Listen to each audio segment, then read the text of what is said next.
The Summer I Turned Pretty Season 2 is coming out soon. Y'all, did you know that the author, Jenny Han, who wrote the Summer I Turned Pretty series, also wrote the To All the Boys I've Loved Before series? You probably did, I just am late to the party as per usual. Anyway, I thought it would be fun if we could do a little compare and contrast moment, a little recap of the series as well. So, little disclaimer, when I reread books for recaps such as these, I take little notes so I don't forget what I read, right? Well, last night I was up reading these books, like, all night. If I'm like skipping all over the place, missing major plot points, that's why. Mainly this video, I wanted to do a little compare and contrast between the show, The Summer I Turned Pretty, and book 1. And then I also wanted to talk a little bit about books 2 and 3. Let's see how closely they resemble the show that's coming out soon. I'm kind of curious. I don't know how closely this next season is going to follow the books because what happens in the books is kind of crazy. But I mean, in terms of the promotional poster for the second season, it seems like they've already changed things a bit. Like, spoiler alert, Cam Cameron is not supposed to be here. Like, not even Steven, really. One of the cool things is that in these books, we are jumping all over the place in terms of time. Sometimes Belly is 5, sometimes it's the present day, sometimes it's a week before, sometimes it's several months before, sometimes it's yesterday from someone else's point of view. I like the way that Jenny did that though. I think it really added to the story. I thought it was very artfully and tastefully done. But like, where are we even gonna get started? Let's start with the show, okay? Let's start with season 1, The Summer I Turned Pretty, the show. Now, I haven't seen the show since last year when it came out, so bear with me. So obviously, the story in both the show and the books focus on the love triangle between Belly, Jeremiah, and Conrad. Jeremiah and Conrad are brothers. Belly, her brother, and her mother go to the cousin's beach house as per usual. Now, Cousins is the name of the beach. She's not going to her cousin's house. The boys are not her cousins. Let's just get that straight. So in the show, I feel like one of the pretty major plot points was the fact that Belly is participating in this debutante ball. Jeremiah was supposed to be her date. Conrad ended up stepping in at the last second. But you know, she was prepping for it all throughout the show. Now, the other big thing is that Conrad has been really moody. He has lots of daddy issues, but aside from that, he's also carrying the weight of his mother's secret, which is that she has cancer. At the end of the show, Jeremiah finds out. He gets really pissed that this secret was kept from him. Everybody else gets really sad when they find out, like Belly and Steven. So the fact that Susanna, their mom, has cancer was a big reveal at the end of the show. In book 1, it was very different because A, there was no debutante ball at all, and B, everybody knew that Susanna had cancer. I mean, she did have cancer, but then it went into remission, and the semi-big reveal at the end of the book was that her cancer came back. However, Belly was pretty much the only one in the dark about this fact. Jeremiah and Conrad saw the signs. They low-key knew. Obviously Laurel, her best friend, knew. So you may be like, Amanda, if there was no debutante ball, if there was no big secret, like what the fuck was happening in the books then? So in the book, the summer in question when Belly got pretty and turned 16, she actually spent most of that summer with my man Cam Cameron. Cam Cameron in the books was a much bigger deal. He and Belly like hung out pretty regularly. They was talked on the phone. They went on little dates. She got his hoodie at one point. When she wasn't hanging out with Cam Cameron, she was trying to navigate her feelings between Jeremiah and Conrad. Now, book 1, Belly was pretty solidly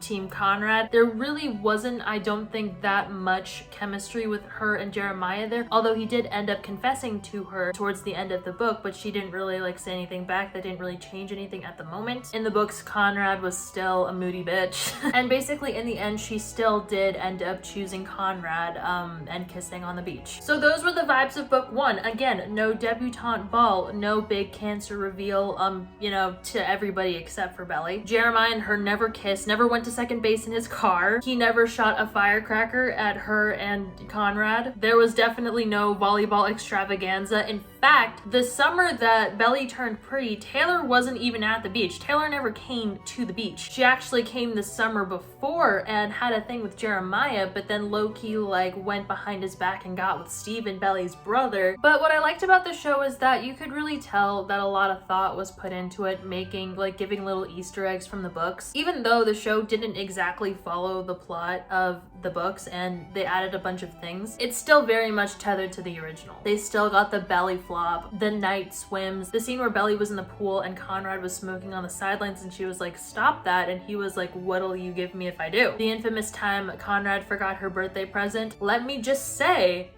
in the books, so when Conrad forgot her birthday present, she didn't find the necklace until book 2. So keep in mind, the whole book 1, she thought that he had genuinely forgotten her birthday. Unlike in the show where it was revealed that he did get her the infinity necklace, like there was that whole thing in the show. And obviously, yes, in the show, there were also a lot of creative liberties taken. The show made Stephen a lot more bigger of a character than he is. In the book, he left like midway through the first summer and then was like barely in the remaining books. His girlfriend in the show, Shayla, her character does not exist in the books. He's actually with this girl named Claire Cho back at home. Belly never got drunk on margaritas. She and Taylor never went skinny dipping in the books. Also, the show dove a lot more into Laurel and her, you know, navigating the waters after the divorce, and then also her relationship with Susanna. That's a given that the first book was entirely in Belly's perspective, and the show is not necessarily like that. Also, in the books, here's a little bit of some backstory between Belly and Jeremiah versus Belly and Conrad. So in the books, Belly had her first kiss with Jeremiah in a game of Truth or Dare. And then her and Conrad are pretty much the same in the books. Like, the way that their relationship progressed in season 1 of the show was pretty similar to how it progressed in the first book. Again, without the whole necklace finding incident that didn't happen until book 2. Reading the books from Belly's POV the entire time of book 1, it was very obvious that the answer's always been Conrad from the beginning. Belly's heart has only been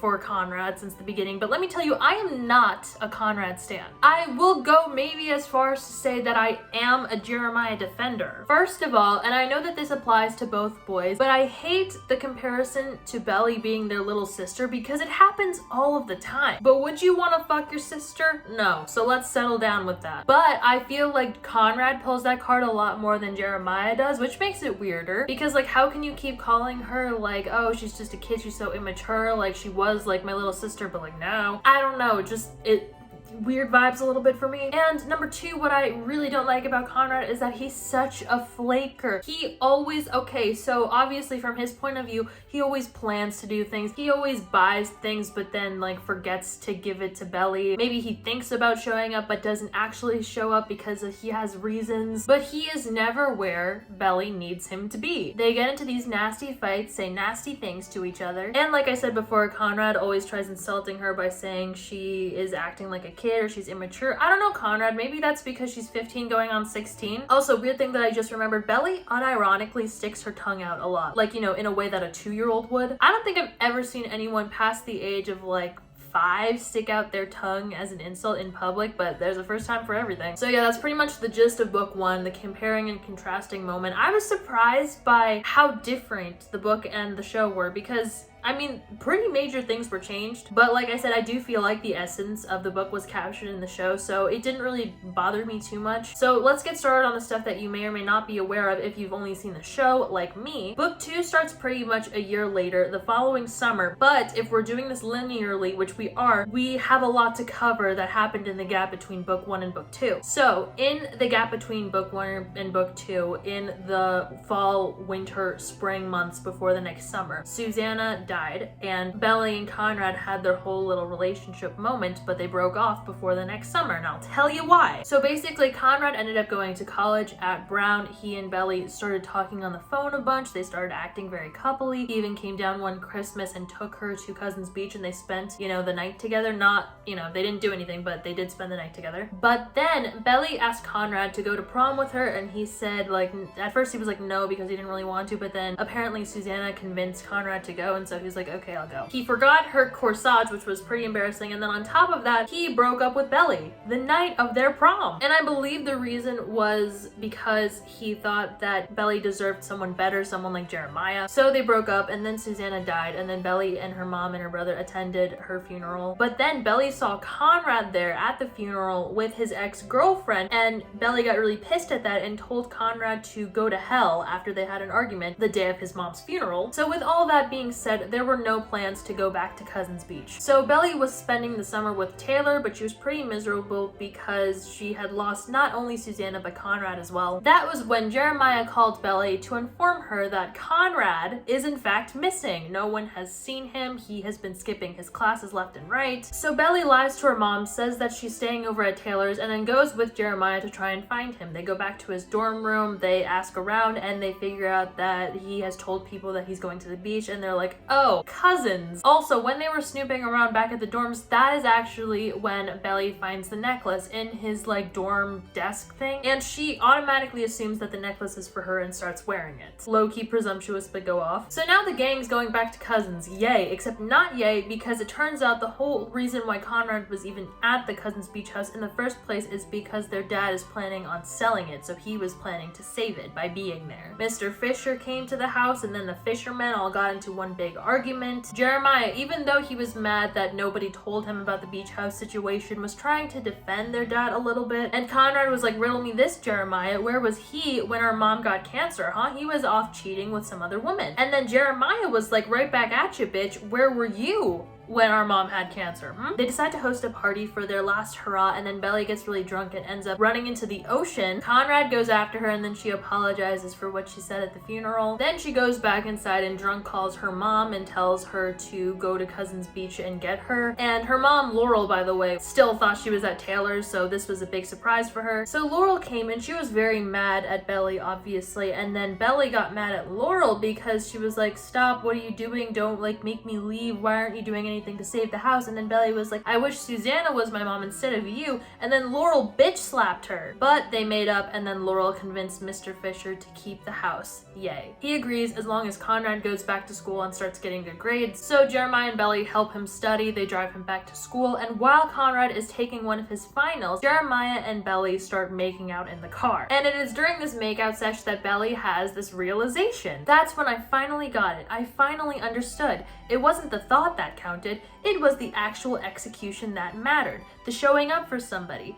That's exactly what I've been fucking saying about Conrad. It is about the execution. It is not about the thought that matters in his case. And I know what you're going to say. Oh, but Conrad, he always has the best intentions. So what? He never willingly shows his intentions. It's always accidentally found out, forced out by someone else. If he can't show up on his own, what is the point? Anyway, Conrad caught them making out. The drive back was very tense, and they ended up not being able to make it back home because of heavy rain downpours, so they had to stop at a motel. I thought it was going to be 3 people, 2 or 1 bed situation. However, Belly ended up getting the bed. The 2 boys slept on the ground. And, you know, Conrad, in the awesome way that he does, in the wee hours of the night when Jeremiah was asleep, he said to the open room, he was like, remember when I said I never wanted to be with you? That was a lie. And earlier he did say he never wanted to be with Belly, and she believed him. That was what made her start to move on from him in the first place. But in the morning, he, I guess, regretted his decision. He pretended like nothing happened, and then Belly chose Jeremiah. She was like, I'm done with Conrad's bullshit. Time for Jeremiah's moment. And I was very much in favor of that move. That's right, folks, it's Jeremiah time. Actually, Jeremiah probably had his time in the second book. It was actually from Belly and Jeremiah's point of view, but now third book, Belly and Conrad's POV. We all know how it's gonna end. The question is, how do we get there? Belly is now a college student. She no longer goes by Belly. It is in fact Isabel now. However, I'm still going to call her Belly. My apologies. She and Taylor end up coincidentally going to the same college. Jeremiah goes there too. He's in a frat, and they're a cute couple and everything. They've been going strong for a while. However, there was one point where they broke up. They were on a week-long break. Several arguments sort of piled up into the one argument that caused them to break up. Essentially, Belly didn't want him going to Cabo for spring break with his frat brothers, and he did want to go, and so they ended up just breaking up. And then he went to Cabo for a week, and then he came back and they made up and they started dating, and everything was great. During that week-long break where they were broken up,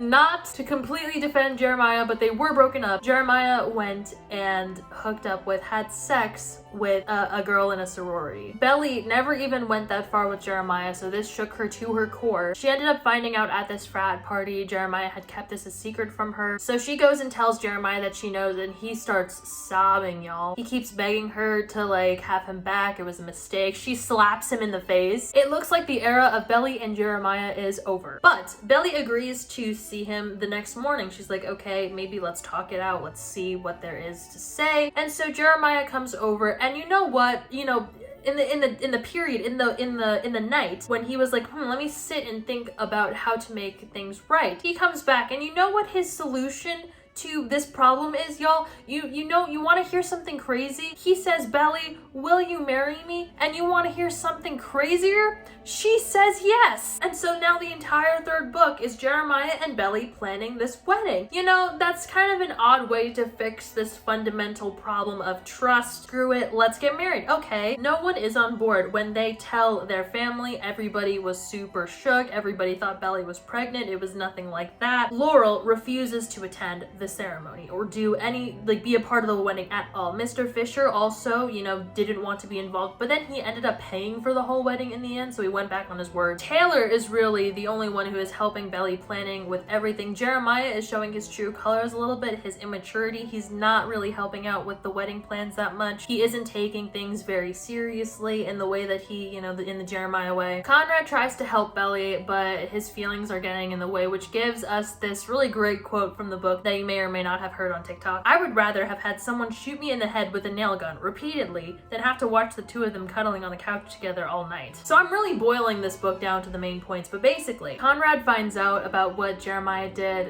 in Cabo, and so he decides, wow, with this information, I'm going to go to Belly and profess my undying love to her right before the wedding. She rejected him in that moment because of the wedding. So then Belly tells Jeremiah what he did, and Jeremiah gets pissed. And then he was like, are you marrying me to erase him? And she was like, no. And he was like, the thing is, Belly, I don't believe you. He says he sees the way that she looks at him and she has never once looked at him like that. Then Jeremiah goes missing. These silly brothers. Conrad goes looking for him and finds him at his mother's garden. Susanna had written these letters to Conrad, Jeremiah, and Belly, and they were supposed to open them on their wedding day. Conrad gave Jeremiah his letter, but the thing is that, like, there was some switcheroo, some mix-up, and Jeremiah ended up reading Conrad's letter, and then when he saw that, he got even angrier, and he was like, Conrad, don't you dare show your face to me and Belly ever again. Don't come to the wedding. You are dead to me. You are no longer my brother. The letter said how Susanna realized that Conrad was really only in love with Belly, like, ever. And Jeremiah was like,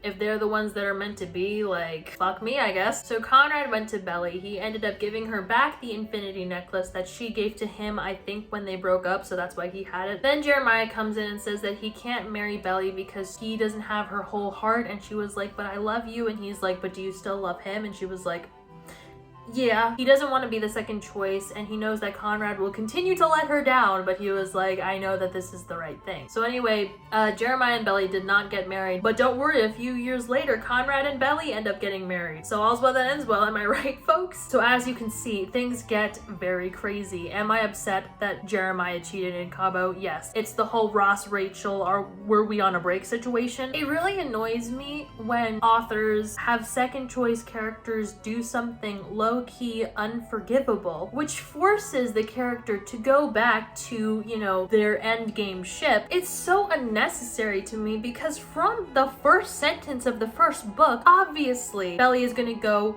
to Conrad. They're going to end up together. That's a given. There's no need for Jeremiah to screw up to that level in order for Belly to go back to Conrad. Like, it was going to happen anyway. And I'm sad that he would do such a thing because it doesn't... I would say it doesn't seem like the type of thing he would do, but like maybe, I don't know. It just made me sad. Also, Conrad low-key sucks, but it's okay, I guess, because Belly doesn't want to be with anybody else and he doesn't want to be with anyone else. So I'm really excited to see what they're going to do with the second season, to see what's going on, what's going to happen, what things are going to unfold here. I hope y'all had a good time watching this. Hope you're having a good day, and I will see y'all next time.